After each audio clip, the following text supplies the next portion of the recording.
खुलुमबाय स्टुडियाव दं आं राजिब बसुमतारी। बे समाव बर' हारिनि गेजेराव गोदान जारिमिन सोरजिनो थांगासिनो एबा बर' हारिनि बर' थुनलाइ आफादाव मोनसे गोदान जारिमिन बेनो जाबाय थांनाय 10 जानुवारि थामहिनबा बोहैथि बोसोरनि 10 जानुवारि खालाराव जाबायदि थान्दै मेलनि गेजेरजों बर' थुनलाइ आफादनि बिबान सोलाय सोल' जानायनि थान्दै जखन्थाइ एबा थान्दै जुथुमा जिरायदोंमोन। बे थान्दै जुथुमायाव माखासे दाङाबाजि आरो माखासे जानाङि जाथाया जायो। बै थान्दै मेलाव बर' थुनलाइ आफादनि गाहाय नेहाथारि महरै नीलकान्त गयारी बिथांखौ सायख'नाय जादों। लोगोसे माखासे लेङाइ आफादगिरि माखासे बिबानफोरखौ सायख'नाय जाबाय। नाथाय बे समाव हरखाबै माखासे दुंहाव थासारि जायो बिबानखौ लानानै बर' थुनलाइ आफादनि गेजेराव। नाथाय सोर खालामदोंमोन? नाथाय सोरनि थाखाय मानि थाखाय बेबायदि बर' थुनलाइ आफादनि गेजेराव गोदान जारिमिन सोरजिनो गोनां जाखो? जाय जारिमिनखौ खोनाफेराखैमोन, बर'नि दोलो आफादफोरनि गेजेराव बेफोरबायदि जानायखौ खोनायाखैमोन जे बिसायख'थि जानानैसो बर' थुनलाइ आफादनि आफादगिरिखौ सायख'नो गोनां जाबाय बर' थुनलाइनि जारिमिनाव।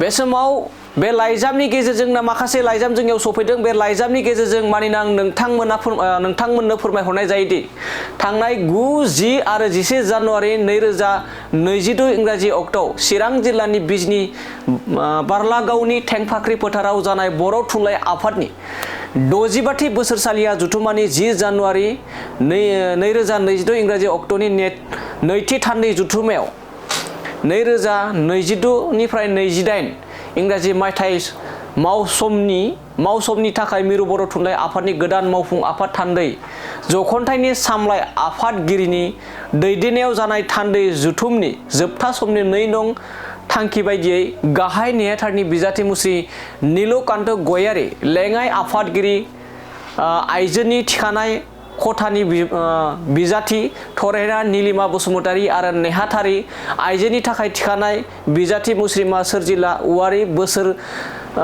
बोसोर सायख'जाखानाय 3 बिजाथिनि अनगायै आफादगिरिनि थाखाय सासेनि गोनांथियाव 2 बिजाथि, लेङाइ आफादगिरिनि थाखाय 2नि गोनांथियाव 4 बिजाथि, नेहाथारिनि थाखाय 4नि गोनांथियाव 5 बिजाथि आरो रांगिरिनि थाखाय 1नि गोनांथियाव 2 बिजाथिफोर गायसननाय जादोंमोन। आरो बे जेंनाखौ सुस्रांनो थाखाय मोनसे बिबाननि थाखाय मोनसे जिल्ला बर' थुनलाइ आफाद मोनसे बेलट खान्थिनि गेजेरजों भट लानाय आद्रा थानाय बिसायख'थि एबा भटखौ फैगौ 22 फेब्रुवारि एबा दिनैनि सानाव 2022 इंराजि अक्ट'आव उदालगुरि फरायसालिनि नब्लाङाव जर'खा थान्दै जुथुमानि गेजेरजों खुंफुंनो थाखाय थिरांथा लानाय जाबाय।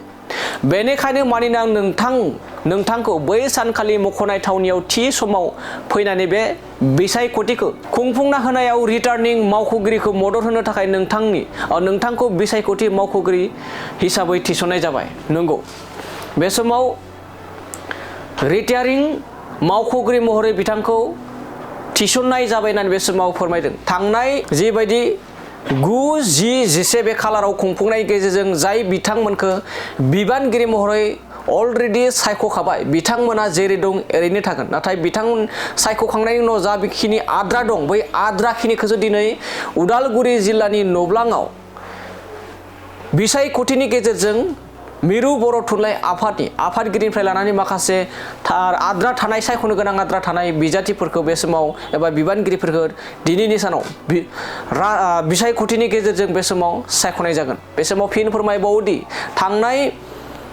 जानुवारि खालारनि 9, 10, 11 खालारनि गेजेराव जाबायदि बर' थुनलाइ आफादनि गेजेरजों बिबान सायख'लायनाय जादोंमोन, बेयाव माखासे दाङाबाजि जायो आरो दाङाबाजिनि गेजेरजों माखासे आद्रा जायो आरो बै आद्रा थानायखिनिखौल' दिनै बिसायख'थिनि गेजेरजों बर' थुनलाइ आफादनि दैदेनगिरिफोरखौ थिसननाय जागोन। थारैनो बेयो जोबोद दुखु गोनां बाथ्रा होनना बुंनांगोन। बर' थुनलाइनि फोथाराव जाय जाथाया जानाङामोन, जाय खामानिखौ मावनो नाङामोन, दिनै मावनो गोनां जादों आरो बे जाथाया जालांबाय। बिसायख'थिनि गेजेरजोंसो दैदेनगिरिफोरखौ सायख'नो गोनां जाबाय। बेयो जोबोरैनो साननो गोनां। बेयो बर' हारिनि बर' थुनलाइनि मोनसे जारिमिन होनना बुंनांगोन गिबि खेबनि थाखाय बेबादि बिसायख'थिनि गेजेरजों बर' थुनलाइ आफादनि आफादगिरिजों लोगोसे माखासे आद्रा थानायफोरखौ सायख'नो गोनां जाबाय। दानिया नोंथांमोना फोरमायदो बर' थुनलाइ आफादनि जारिमिनाव बेबादि बिसायख'थि गेलेनासो दैदेनगिरि जानांनायनि दायनिगिरिखौ नोंथांमोना सोर होननानै सानो?